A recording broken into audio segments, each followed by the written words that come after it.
Today I'm troubleshooting a parasitic drain on my BMW 328. I've never done anything like this before, so it's been a learning process. First though, to figure out that it was a parasitic drain, I tested a couple things. Problems all started when I tried to start my car and it just wouldn't turn over, nothing would happen. And I naturally suspected that the battery was dead. So, checked the battery and it was indeed dead. Charged it up, it was holding a charge fine, there was nothing wrong with the battery. So then my next step was, well, if the battery is charging fine and holding a charge fine, why did it drain down?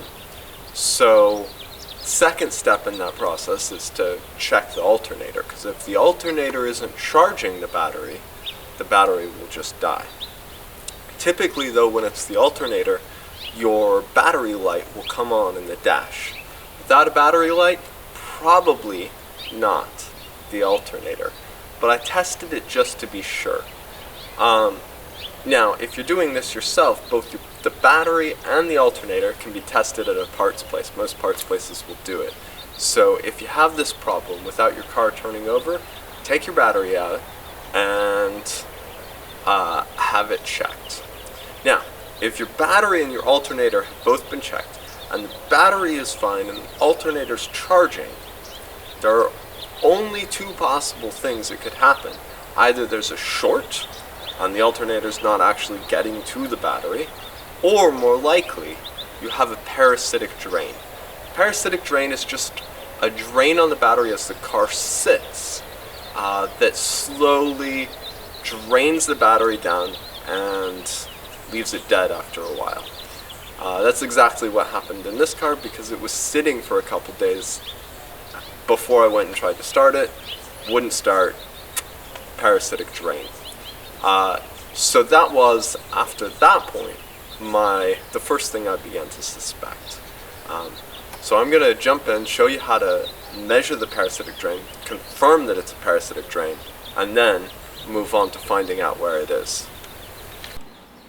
So of course, in BMWs, the battery is always located in the trunk, which is actually a brilliant design because it helps with weight distribution and it keeps the battery away from the heat and nasty oils and things that can destroy it in the engine compartment. Go ahead and remove this, and right underneath will be your battery. Now, in the process of checking for a good battery and everything, you've already done this.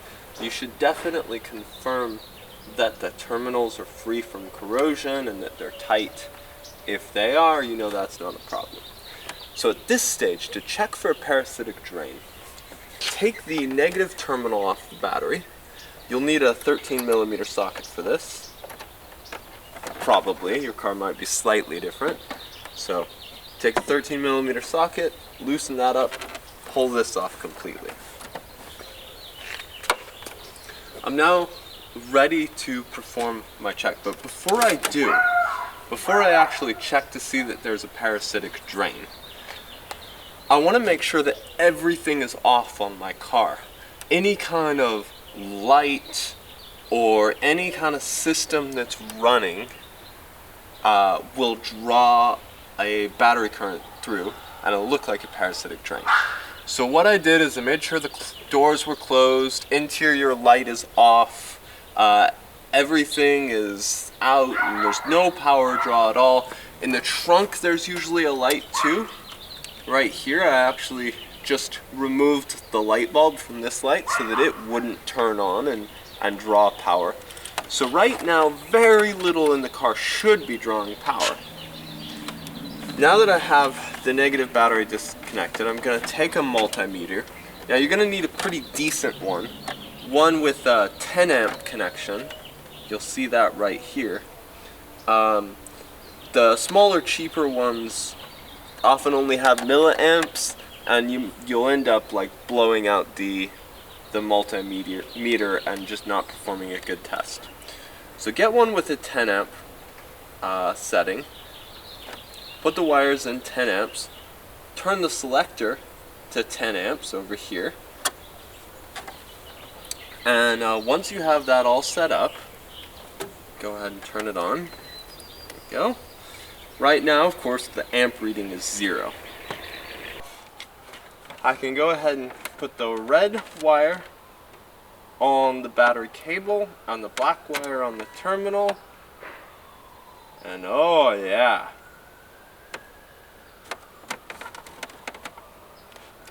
You can see quite clearly all the current, the amps, are going through my multimeter now because I've broken up the current. Put red on the cable, black on there. I've disconnected the negative terminal here. Technically doesn't matter, but probably safer to work with the negative, the ground. Now,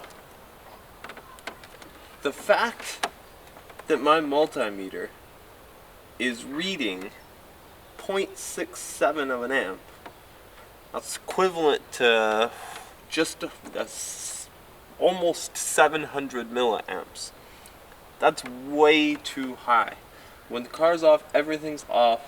This should only be reading maybe 50 milliamps. That would be 0.05 of an amp. So this is quite a lot of current that's being pulled on this battery, draining this battery at this rate. And that obviously causes quite a bit of a problem. So now I've confirmed that there is definitely a parasitic draw. Once I've done that, I need to go and find where the parasitic draw is. I've moved over to my fuse box, and the reason I've done that is because each of these fuses controls a different circuit, and if there's a parasitic draw somewhere, it's on one of these circuits. So all I have to do is go through and start pulling a fuse one by one.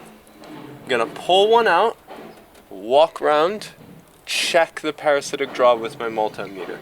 If it hasn't changed significantly, it's got to drop down to like 50 milliamps or 0.05 amps.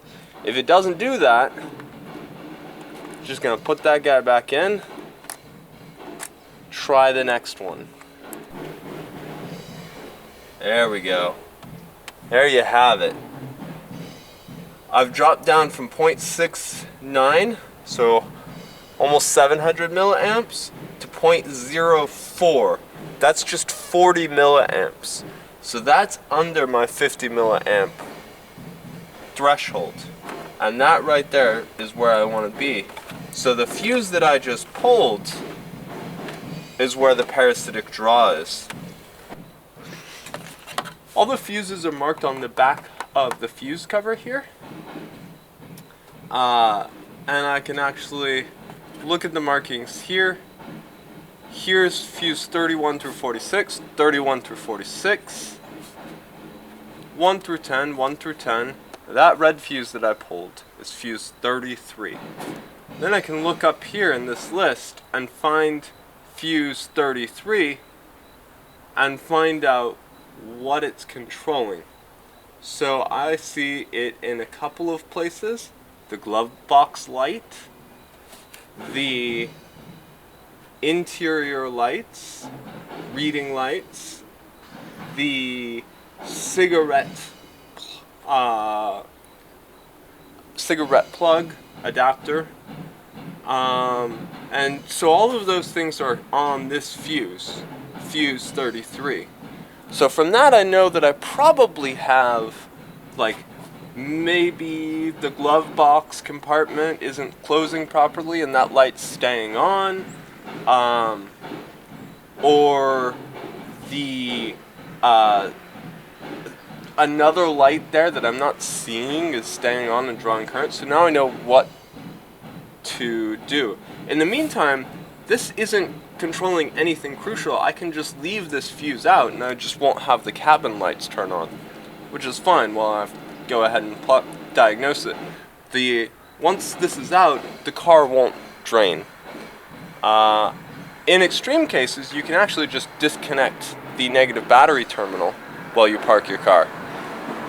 Until you get it fixed, of course. It's a little inconvenient, but it works.